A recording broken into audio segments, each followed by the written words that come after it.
Hi guys, ചെമ്പനീർ പൂവ് promo റിവ്യൂവിലേക്ക് എല്ലാവർക്കും സ്വാഗതം. അങ്ങനെ സച്ചിയും രേവതിയും വക്കീലിനെ കണ്ട് സങ്കടത്തോടെ തിരിച്ചു വരുന്നുണ്ട്. അവർ രവിയേട്ടനോട് പറയുന്നത്, അച്ഛാ, വക്കീലിനെ കണ്ടപ്പോൾ എങ്ങനെയെങ്കിലും കേസ് ഒത്തുതീർപ്പാക്കാൻ പറയുന്നു. അച്ഛനൊന്ന് അമ്മയോട് സംസാരിക്കണം എന്നും പറയുന്നുണ്ട്.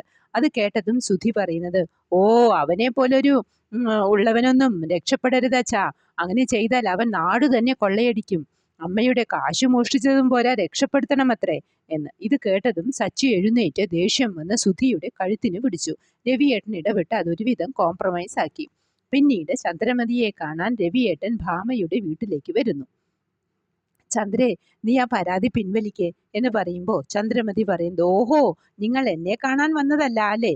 സച്ചിയും ആ പൂക്കാരിയും പറഞ്ഞിട്ട് ആ ചെറുക്കനെ രക്ഷിക്കാൻ പരാതി പിൻവലിപ്പിക്കാൻ വന്നതാണ് അല്ലേ എന്ന് ചോദിക്കുന്നു. അപ്പോൾ രവിയേട്ടൻ പറയുന്നത്, അവനൊരു ചെറിയ ചെക്കനല്ലേ, അവന്റെ ഭാവി കളയരുത് എന്ന്. ശരി, ഞാൻ പരാതി പിൻവലിക്കാം. പക്ഷേ സച്ചിയും രേവതിയും ആ വീട്ടിൽ കാണാൻ പാടില്ല എന്ന്. അവരെ അവിടെ നിന്ന് ഇറക്കി വിട്ടാൽ മാത്രമേ ഞാൻ പരാതി പിൻവലിക്കൂ എന്ന് പറയുന്നു.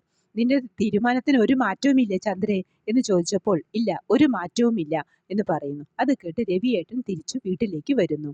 ഈ വിവരം എല്ലാവരോടും പറയുമ്പോൾ രവിയേട്ടൻ പറയുന്നത്, ഞാൻ അവളെ കാണുമ്പോൾ എനിക്കൊരു പ്രതീക്ഷയുണ്ടായിരുന്നു, പക്ഷെ അവൾ വാശിപ്പുറത്ത് തന്നെ നിൽക്കുകയാണ് എന്ന് പറയുമ്പോൾ എല്ലാവരും വിഷമിച്ചു നിൽക്കുന്നതാണ് പ്രമോ ആയി കാണിച്ചത്.